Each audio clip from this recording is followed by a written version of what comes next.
nós gostaríamos de fazer no seguinte sentido: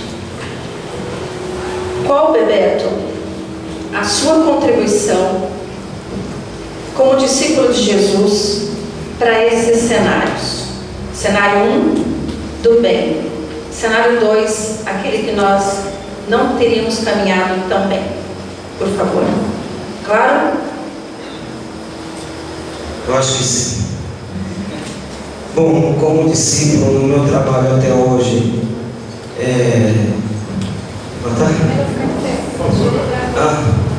Bom, como discípulo no meu trabalho até hoje, a maior parte do meu trabalho com jovens da nossa cidade, eu percebo, e na exposição de aulas, que eles se medem muito pelo exemplo, como todos nós. E eu acho que procuro exemplificar, mostrar caminhos do bem.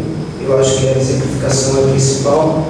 Está em sintonia com as inovações, porque eles vêm como espíritos inovadores e preparados para essa transformação.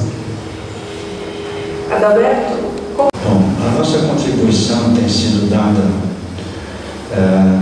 no limite das nossas possibilidades. E o que a gente tem procurado é contagiar aquelas pessoas que chegam às turmas que nos são dadas para ser conduzidas, é contagiar essas pessoas para que realmente possam dar sequência a esse trabalho, para que toda essa realização que nós acabamos de ouvir e de ver nessa apresentação que foi feita possam ser concretizadas. Evidente que a prisão da materialidade ainda é muito forte entre todos nós, e isso é que tem dificultado um pouco.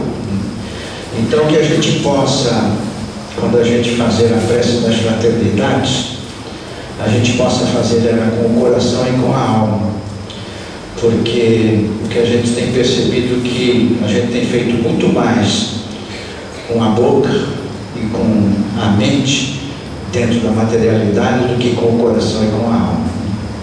Muito obrigada.